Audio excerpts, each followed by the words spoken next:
بسم اللہ الرحمن الرحیم۔ السلام علیکم عزیز طلبہ، آن لائن کلاس میں آپ کو دوبارہ خوش آمدید کہتے ہیں۔ جماعت نحم مضمون مطالعہ پاکستان، لیکچر نمبر 1، باب نمبر 3، چیپٹر نمبر 3 کا یہ لیکچر نمبر 1 ہے۔ چیپٹر کا نام ہے ارض پاکستان۔ ارض مین زمین،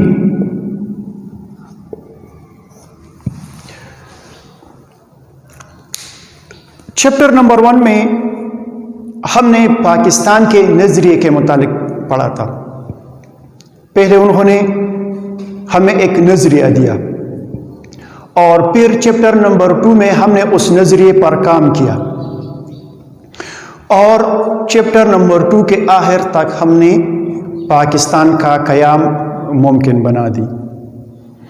چیپٹر نمبر 3 میں جو پاکستان ہمیں ملا ہے اس کو ہم نے نہیں دیکھا کہ کیسا ہے، اور اللہ تعالیٰ نے کن کن نعمتوں سے اس ملک کو نوازا ہے۔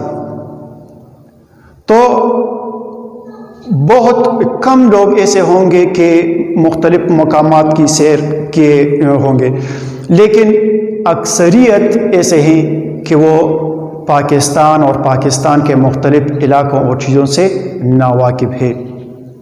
تو چیپٹر نمبر 3 کے ذریعے سے ہم ایک چھوٹا سا کوشش کریں گے کہ کچھ نہ کچھ چیزیں وہ ہمارے طلبہ کے سامنے آ جائے کہ ہمارے ملک میں اللہ تعالیٰ نے جو پہاڑ، دریا، ریگستان اور مختلف چیزیں پیدا کیے ہیں وہ کن کن علاقوں میں ہیں اور کس کس شکل میں ہیں۔ تو پہلے فرصت میں ہم آتے ہیں پاکستان کا محل وقوع۔ محل وقوع مین لوکیشن، محل مین جگہ، وقوع مین کہاں پہ واقع ہے۔ تو پاکستان کا لوکیشن، جس طرح ہم کسی سے دوست سے ان کے گھر کا ایڈریس پوچھتے ہیں، ہمیں وہ اپنا ایڈریس بتاتے ہیں کہ میں پلانا علاقے، پلانا اسٹریٹ، پلانا نمبر ہاؤس میں رہتا ہوں۔ تو اس طرح دنیا کے نقشے میں، گلوب میں پاکستان کے نقشے کو پیدا کرنا وہ اس طرح سے ہے کہ 24 ڈگری تا 37 عرض بلد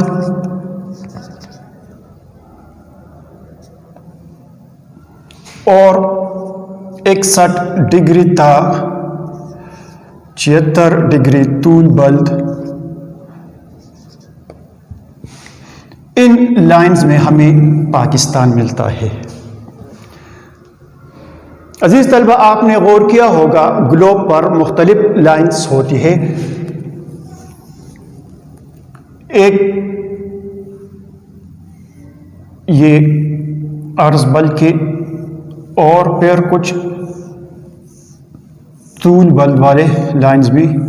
اس طرح گلوب کو مختلف لائن سے تقسیم کیا گیا ہے، اور یہ یہاں پہ 10، 20، 30 اور اس طرح پلس اپ ٹو سو آن لکھا ہوتا ہے، اور اس کے سائڈ پر بھی وہی نمبرز 10، 20، 30، 40 اپ ٹو 180 یہ ہوتے ہیں، دونوں سائڈ پہ کچھ اس طرح سے ہوتے ہیں۔ تو اس میں آپ نے 24 تا 37، مطلب کہ یہاں پہ تو 24 والا اسپیسیفک لائن نہیں ہوتا، لیکن جب آپ 20 سے شروع کرو گے اور 37 کو تقریباً 40، تو یہ دونوں لائن 20 سے 40 والے، اور 60 سے 76 یا 80 تک وہ لائنز جب آپ لوگے تو یہ لائنز طول بلد والے اور عرض بلد والے جہاں پہ ملتے ہوں تو اسی پوائنٹ پر آپ کو پاکستان کا نقشہ ملے گا۔ تو یہ تو ان کا محل وقوع ہے۔ پاکستان کا کل رقبہ 7,96,096 مربع کلومیٹر، یہ پاکستان کا کل رقبہ ہے، یعنی پاکستان کی اتنی باڈی ہے۔ پھر اس ملک کے آس پاس کیا ہے؟ حدود اربعہ، یہ دوسرا ٹاپک ہے ہمارا. اربعہ عربی کا لفظ ہے جس کا معنی ہے چار، اربعین چار، اور حدود حد کی جمع ہے کہ پاکستان کے چاروں اطراف کی حد کتنی ہے. ٹھیک ہے،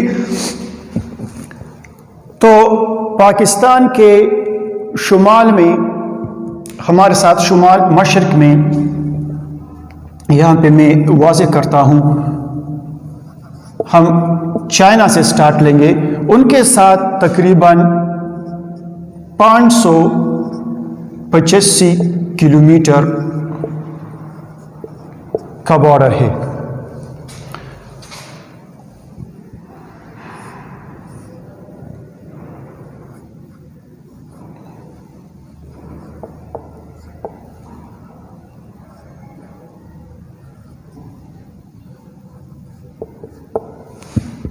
تو شمال کی طرف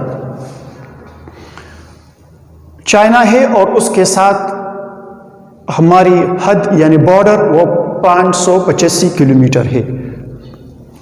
پھر شمال سے جب ہم آئیں گے مغرب کی طرف تو مغرب میں ہمارے ساتھ ایک اسلامی پڑوسی ملک افغانستان واقع ہے. افغانستان کے ساتھ ہمارا بارڈر 2250 کلومیٹر ہے افغانستان کے ساتھ. اور پھر جب مغرب سے جنوب کی طرف ہم جائیں گے تو جنوب مغرب کی طرف ہمارا ایک اور اسلامی ملک ایران، اس کے ساتھ تقریباً 832 کلومیٹر کی سرحد ہماری ہے. پھر جب آئیں گے ہم مکمل جنوب کی طرف تو جنوب میں ہمارا کوئی پڑوسی ملک نہیں ہے. جس طرح ایک محلے میں ایک گھر ہو، تینوں اطراف میں ان کے مکانات یعنی پڑوسی ہوتے ہیں اور سامنے والا محلہ وہ کلا ہوتا ہے، تو کچھ اس طرح کا اگزامپل ہے. پاکستان کے مکمل جنوب میں کیا ہے؟ بحیر عرب ہے.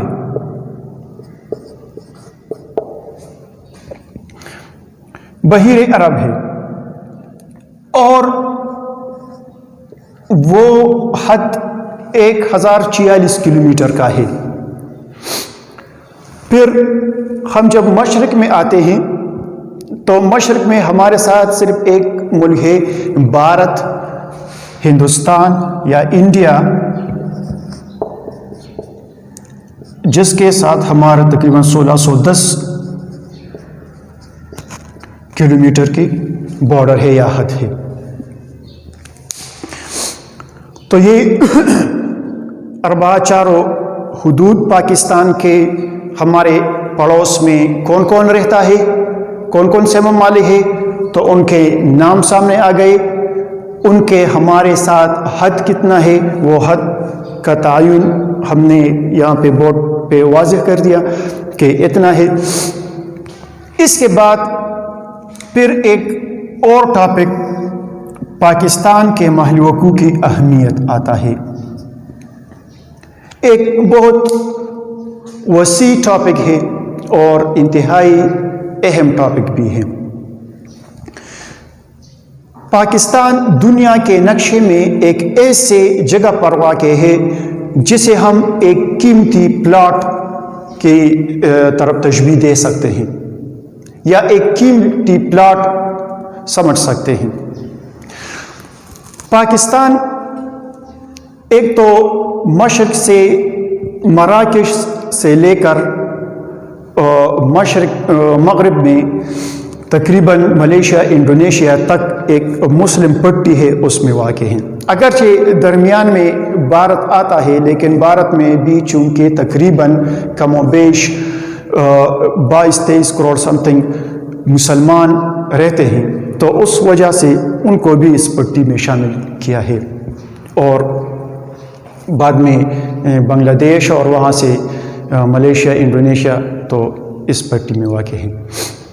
ہماری لوکیشن کی دوسری خوش قسمتی کہ ہم ان ممالک کے بھی قریب ہے جو تیل سے مالا مال ہے، یعنی عرب ممالک اگر ہم ان سے دور ہوتے کہیں اور جگہ جہاں پہ جاپان ہے، آسٹریلیا، نیوزی لینڈ وغیرہ اس جگہ پہ واقع ہوتے اور ہماری معاشی حیثیت یہ ہوتی تو پھر تیل وہ 100-110 روپے پی لیٹر کی بجائے تقریباً 150 اور 200 لیٹر پہ ہم خریدتے تھے. زیادہ لاگت آتی تھی، پھر اس پہ خرچہ زیادہ آتا تھا کرایہ کی وجہ سے. تو ایک تو یہ پلس پوائنٹ. دوسرا پلس پوائنٹ ہمارا یہ ہے کہ ہم چائنا جیسے ملک کے بھی قریب واقع ہیں، پڑوس میں واقع ہیں، اور ہماری ان کے ساتھ انتہائی دوستانہ تعلقات بھی ہیں. عزیز طلبہ، چائنا ایک عام ملک نہیں ہے. چائنا ایک انتہائی بڑا اور مستقبل کا ایک سپر پاور بننے والا ملک ہے. ایک بہت بڑی معیشت ہے دنیا کی. تو ہم اس بڑے معیشت والے ملک کے دوست ملک ہیں. چیپٹر نمبر 2 میں پھر انشاءاللہ یہ 10 میں آئے گا کہ چائنا نے مختلف منصوبے پاکستان کے لیے شروع کیے تھے اور پایہ تکمیل تک وہ پہنچائے بھی ہیں. تو ایسے خطے میں رہتے ہیں. یہاں پہ ہمارے لیے پلس پوائنٹ ایک یہ بھی ہے اہمیت کے کہ افغانستان اور اس کے ساتھ اٹیچ 5 ممالک وسطی ایشیا یعنی تاجکستان، ازبکستان، قرغیزستان اس کی بات کر رہا ہوں، وہ لینڈ لاک کنٹریز ہے، یعنی اس کی کوئی سمندری حدود نہیں ہے. جو موجودہ پروجیکٹ سی پیک چل رہا ہے تو یہ روڈ انشاءاللہ پاکستان سے ہو کر افغانستان اور پھر وسطی ایشیائی ممالک کی طرف جائے گا، اور یہ راستہ وہ یا پاکستان کو وہ اپنا تجارتی راستے کے طور پر وہ استعمال کریں گے، اور گوادر بندرگاہ پر مزید تجارتی سرگرمیاں انشاءاللہ بڑھے گی. اور ہماری امید ہے انشاءاللہ کہ پاکستان جس خسارے میں چل رہا ہے، تجارتی خسارے میں جو چل رہا ہے، انشاءاللہ ہم ایک نہ ایک دن اس سے باہر نکل آئیں گے. تو یہ ہے، اگر ہمارے تعلقات اللہ کرے کہ وہ بھارت کے ساتھ اور افغانستان کے ساتھ وہ بہتر ہو جائے تو انشاءاللہ ہمارے اس ملک میں اتنے پوٹینشل، اتنے وسائل ہمارے اس ملک میں ہیں، اور اپنے اس لوکیشن کی وجہ سے ہمارے ملک کی اتنی زیادہ اہمیت ہے کہ انشاءاللہ ہم ضرور ایک نہ ایک دن ترقی یافتہ ممالک کے لسٹ میں آ سکتے ہیں. اور یہ صرف میری بات نہیں ہے، باقاعدہ یونائٹڈ نیشن کا اپنا جو سروے ہے، انہوں نے ترقی پذیر ممالک، کچھ ترقی پذیر ممالک کے متعلق سروے کیا تھا کہ دنیا میں ایسے کون کون سے ممالک ہیں جو ترقی یافتہ بن سکتے ہیں. تو ان میں پاکستان بھی تھا، تقریباً 11 نمبر پہ پاکستان تھا کہ پاکستان بھی ایک ترقی یافتہ ملک بن سکتا ہے. اس میں وہ مختلف چیزیں دیکھتے ہیں، لوکیشن دیکھتے ہیں، ملک کے وسائل دیکھتے ہیں. ہمارے پاس 7 مرتبہ بلوچستان میں پٹوہار میں کافی معدنیات موجود ہے. ہمارے ساتھ ایسے پہاڑی علاقے موجود ہیں الحمدللہ کہ اس کو مزید بہتر بنا کر ہم ٹورسٹ کو اٹریکٹ کر سکتے ہیں. جس طرح کے ماضی میں آ رہے تھے انگریز، اس سے بھی بڑھ کر یہ مختلف ممالک سے لوگ ٹورسٹ کی شکل میں وہ پاکستان آ سکتے ہیں، جو کہ پاکستان کے لیے ایک زر مبادلہ کما سکتا ہے. تو یہاں پہ 3 ٹاپکس ہم نے ڈسکس کر دیے: پاکستان کا محل وقوع، حدود اربع، اور پاکستان کے محل وقوع کی اہمیت. انشاءاللہ اس کے بعد جو آنے والا ٹاپک ہے وہ دریاؤ اور پہاڑوں کے متعلق ہے. تو کوشش کریں گے کہ ڈائیگرامیٹیکلی ہم اس کو یہاں پہ آپ واضح کریں. یہاں تک میرے خیال میں کافی ہے. اگر اس میں آپ کا کوئی سوال وغیرہ ہو تو آپ کر سکتے ہیں. والسلام. اللهم انفعنا بما علمتنا وعلمنا ما ينفعنا وزدنا علما.